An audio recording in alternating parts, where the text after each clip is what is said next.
Plunder Den. In this week's episode, we're going to be building some stone barriers. So I kind of decided to do this project mainly to push the envelope, in my world anyways, to make more versatile terrain. So even more so than what I've already done on the channel. And I figured stone barriers is a good place to start. Stone barriers can be anywhere. Now, I didn't make them specific like the stone walls I've done or a seawall, because that's a specific thing. This is more of just generic barriers of stones. So it could be in the open prairies of North America. There's just chunks of stone in there that are on that field. Or it could be part of ancient ruins. It could be in your dungeon in Dungeons and Dragons. It could be part of your battle mat in Lord of the Rings, Badlands of Rohan or something. Any of these things it could be used for. So let's take a look at it. I kind of made two different types here. I got two long pieces. So I just kind of made long shapes. They're good. And I made them flat on one side so they can kind of connect the two together like this, or put it up against a wall. It could be added onto a seawall. So you could use these in the water too. Actually, the game we're playing right now, some Bark Wars here, we're using these as seawalls, so they worked out good. So then I got these two kind of lumps, just lumps of stone that could be placed on the battlefield. This could even be used in my Zulu map for Blood and Steel, right? Really, really versatile pieces of terrain. I do spend a little more time on the painting portion of it. I have a stone painting video, but it's more of a flat stone surface, more of like a cobblestone road, where this is more, it's rounded shaped. It's a little different the way I paint them. So I wanted to cover that in detail. So there's a lot more painting portion of this video, and I actually show you how I put this flocking on. I always skip over that when I'm filming, and I don't really show that part. I just tell you I put it on. But I spent a little bit of time showing you how do I actually apply that. So just showing you some things that I just gloss over in previous videos, but spend some more time doing it in this one. It's a fairly simple construction. Most of it's just foam, dollar store foam board and insulation foam. Then we just decorate it with some dollar store flocking that I've created from the moss that they have in the craft section. This is a really, really cheap and simple project that you can spruce up your table with and add to any game you play, right? Before we get down to the table, though, just want to mention quickly the Summer of Plunder as we're going into week 5. It looks like this week's challenge is to start the game at a -2 sale setting. So if you're familiar with Blood and Plunder, you'll know what that means. That's kind of the challenge this week. I don't really have the results as I'm filming this episode of where we are, but last time I looked at the English weren't doing that good. We were down by at least 170 points, I think, on the Spanish. So I really need everybody to start logging those games in. It seems like there's a lot more players playing Spanish right now, so we want to make sure that I think we're actually in 3rd place. I think the Pirates are even ahead of us by a little bit. So get back on track and get finished strong in the last 5 weeks.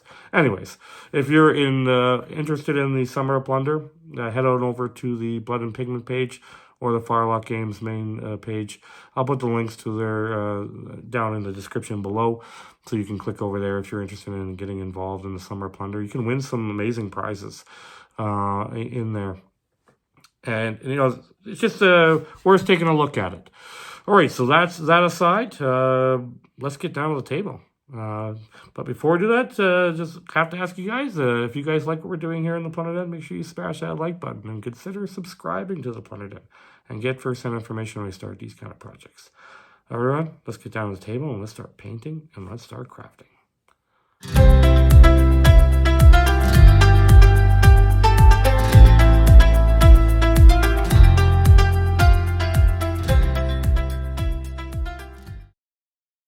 Okay, so let's start off with some of the stuff we're going to need for this project. I got dollar store foam board. I cut out 2 rough circular shapes and 2 longer shapes. These are going to be, the 2 long walls in the kind of like a pile of stones. I made the 2 ends flat so I can bump them up together if I want to make a solid wall, or put them up against other objects so I can add to other terrain. Now, this is just insulation foam, and I've cut two types. I got a 1/2 inch and an inch right here. And that way we're just going to have different shaped boulders. So I wanted to, and I cut a whole bunch of strips. You can see I just cut the insulation foam into strips here. So first off, how I usually start with these bases, hit the old black craft paint right away, and paint both sides, just to, so it doesn't warp essentially. That's why I do this step. And this works really good. If you have some issues where it's still warping a little bit, you can always add a little PVA glue to it. But I never usually need to get to that step. The black craft paint is usually enough to dry it straight. So next I moved to this is the 1-inch foam strip. And you can see I cut it into different size blocks. So we can continue making different shaped stones. So all of my bases are pretty well dry here and ready to cut up the 1/2 inch as well. So similar to the 1 inch, we're going to cut these in different shaped blocks, some kind of in small brick shapes. So just we have a nice variety of different size blocks. So then we're going to move to, so essentially shaping them. So yeah, I do take a box cutter and cut these. And I cut them, I'll show you here in a sec. I just got my OFA knife here. And we're going to cut one up to show you as an example. So I kind of just cut edges off the corners.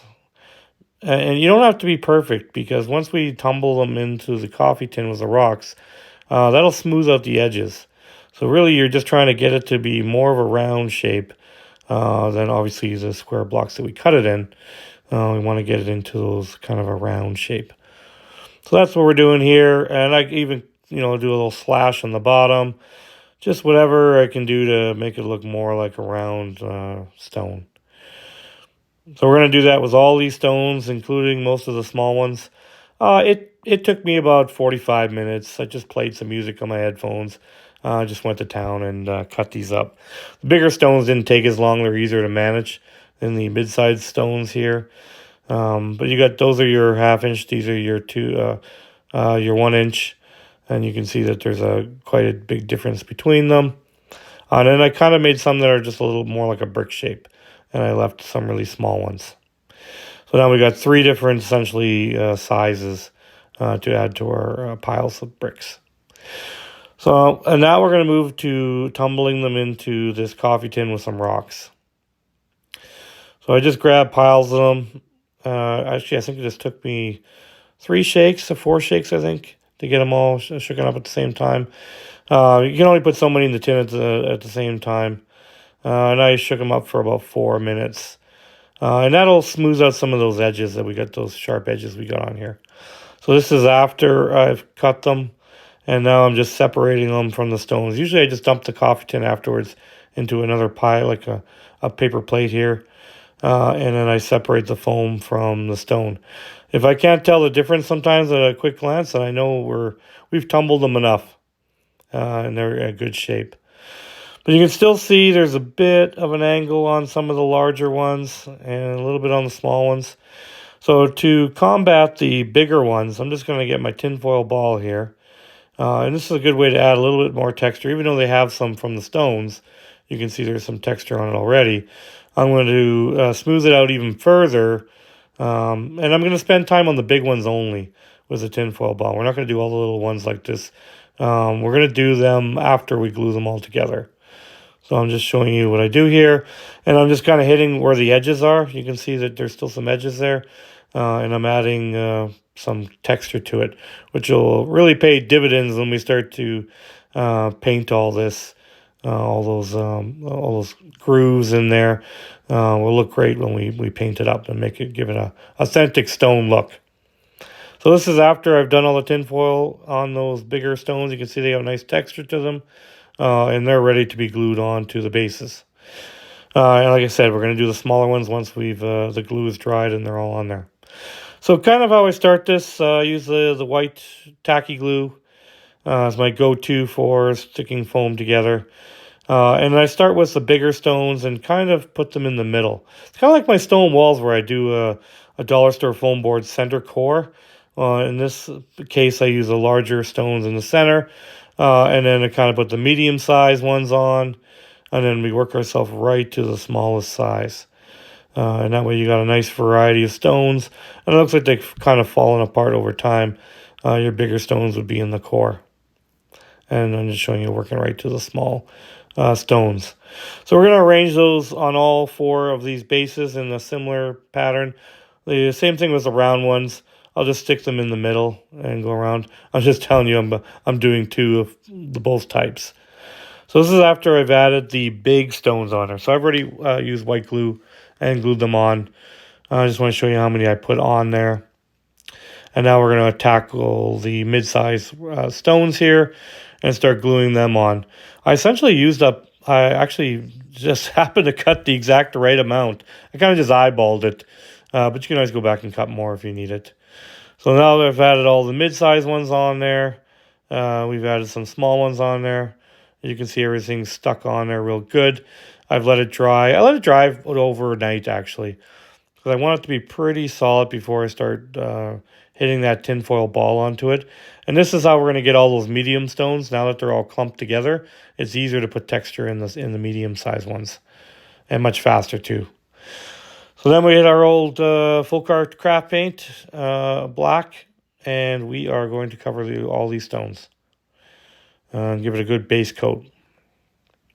So now we're going to start putting our earth tones on. Like I said, you've seen these colors on virtually every project I've ever done.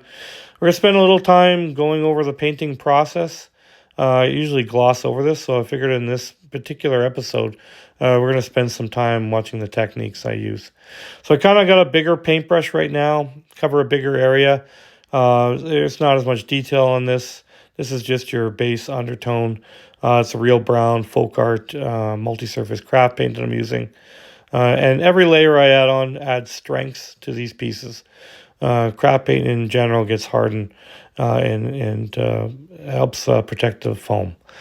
So then we move to the bark brown, and this is a lighter brown. And you can see we're just tapping areas, not going too much into the grooves, just kind of highlighting some of the raised areas. And we're just adding those nice earth tones to our stones before we start hitting the miniature paints on it. So we're going to watch myself paint this up. I just really want to show you, though, how I actually do it.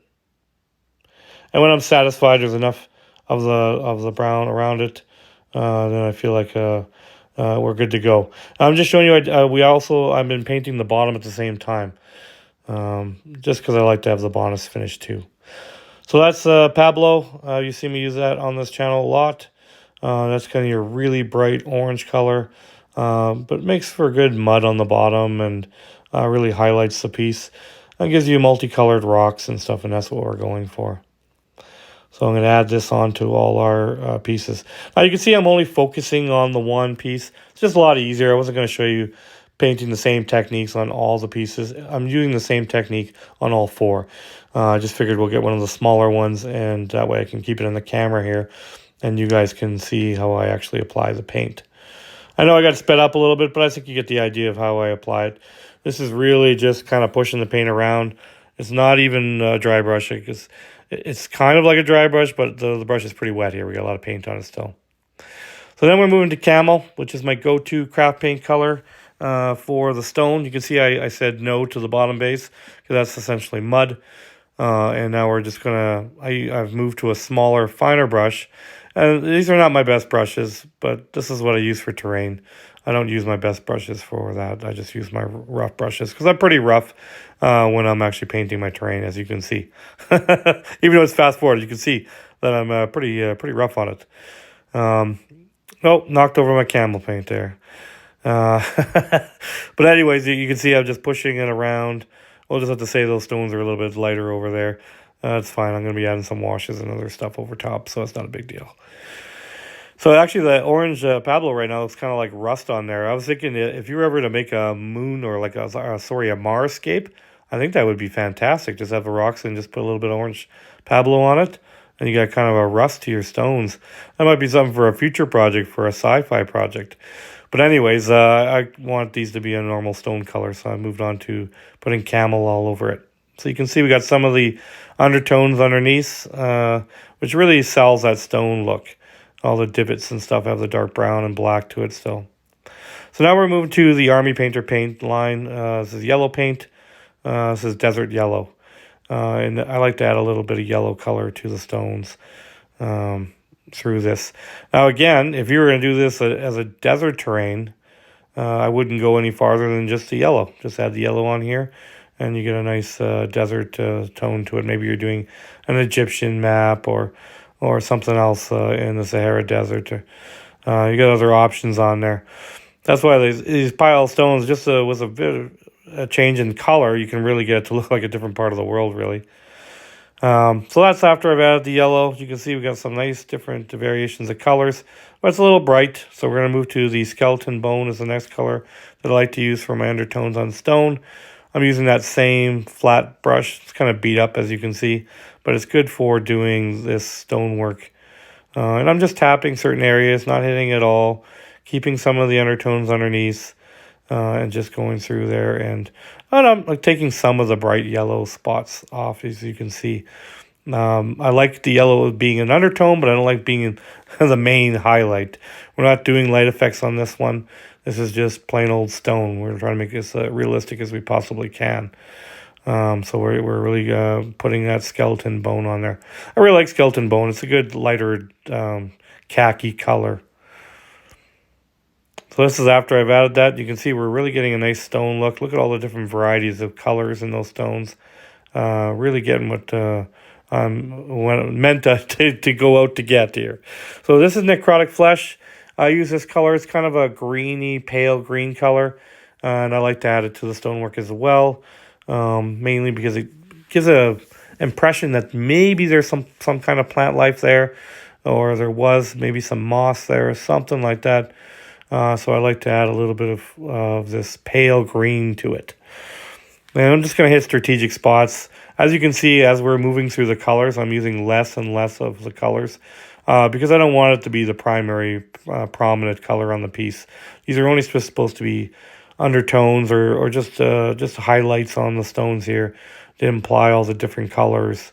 And this green's implying maybe some potential plant life on here on these stones. So then after that, we're going to hit our final color, which is Mummy Robe, which is another Army Painter line paint. And it's a really bright yellow, bright white, but it's kind of got a bit of a brown color. So it's almost like a pinky brown.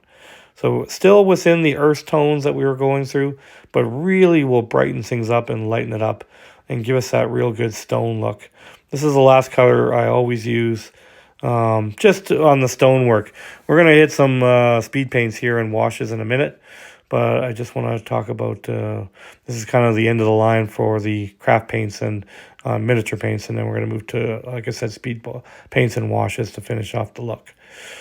But you can see, again, strategic areas, and this is more of a dry brush technique, because if I add too much of this Mummy Robe in certain areas, it's just going to be white. So it's just more of a highlight on the stones. So this is after it's done. You can see all those different hues and colors in there. Perfect. So now we're going to move to Camo Cloak. This is actually a speed paint. I have been using a lot of speed paints as washes or shaders, or in this case, putting plant life at the bottom of this these stones creeping up the stones. And this is like a two-part process. I start with this darker green, and then I'll put a lighter green in a minute, and I'll show you.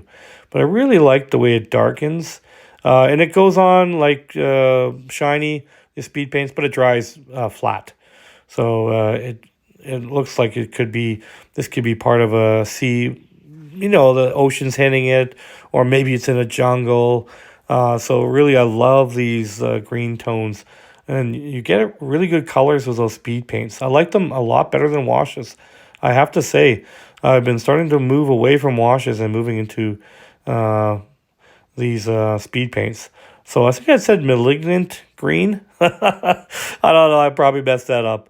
But you can see the combination of the two together Now you got this nice light green going on there. This would be great for like a swamp color on another future project. I know I wanted to do kind of a witch's hut in a swamp. Definitely gonna be hitting these colors up because they really add to it. This would really be good on the bottom of a dock as well. I'm kind of adding it to the stones because this could be in, you know, the fields or prairies, or it could be, you know, in the ocean. And this maybe is algae growing on the bottom of these stones. So I'm just kind of making it as generic as I possibly can so I can stick this terrain anywhere I like. So you see that two-tone on there?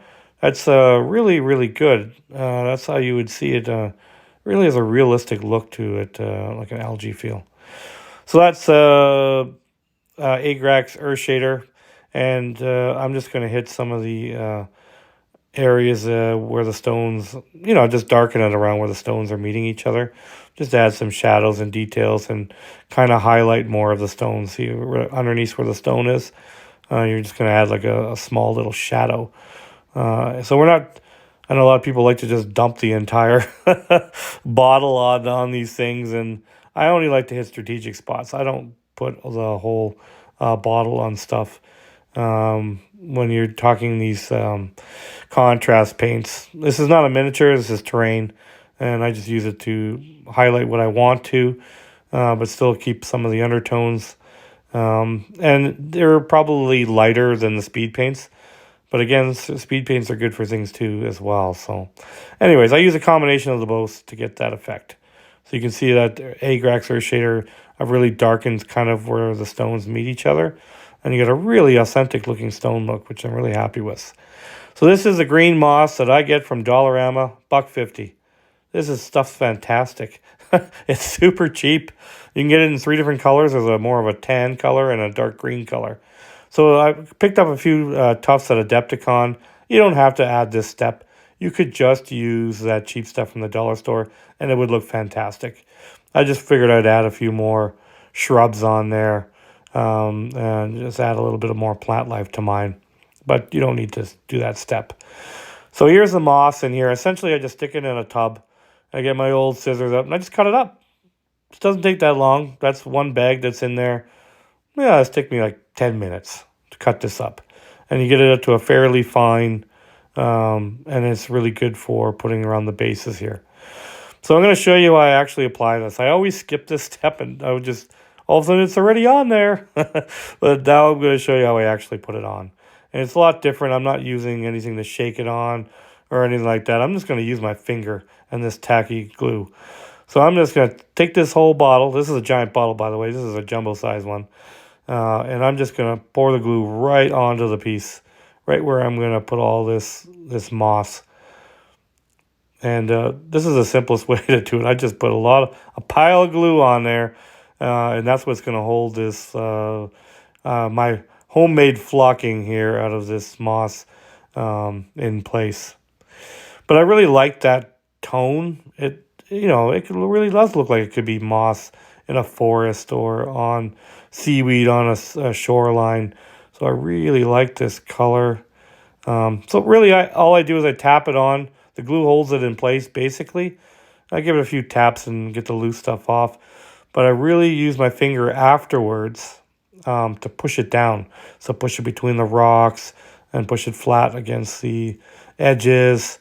And then I just keep tapping it, putting it on. And I put it on right over the bucket here. So I don't have to put paper down or do a couple other steps. I just cut it in that bucket and I just keep building. You know, I've done several pieces of terrain with that same bag, which is insane.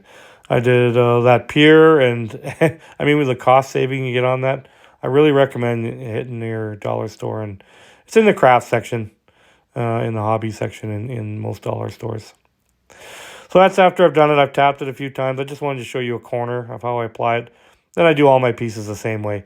I moved up some of them further up the stones a little bit, but as you can see, mostly just around the bases. They came out great. I really love that moss. It looks really fantastic with those stones. So then you can see I've put a couple of tufts in here. Some big ones, some small ones, just a few different ones that I got from Adepticon. But again, you can just skip that step if you don't need to do that step. All right, so let's take a look at the battlefield. Let's look at some of these stone walls in action. So I got one. This is actually I got or stone barrier, sorry. So it could be a stone wall, whatever you want it to be. But this is more of just rocks in the ocean. It's kind of adding to my seawall, essentially. I'm extending it. So there's a seawall I built before, and I kind of got docks off it, and it's more specific. But these other just patches of stones kind of add to that. But you really could put these on just a plains, like on just a land battle too, right? Not just the water. So very versatile pieces of terrain. I made it the stones and the foliage that's on it pretty generic, so it could cover a lot of battlefields. But again, in the painting tutorial, we talked about how we could tweak it a little bit and really change it up. So this is a Battle of Bark Wars. I'm telling you guys, this is a game we actually were playing, me and my son, for the Summer of Plunder. All right, so that's pretty much it for this episode. I hope you guys enjoyed this, and I will see you in the next one.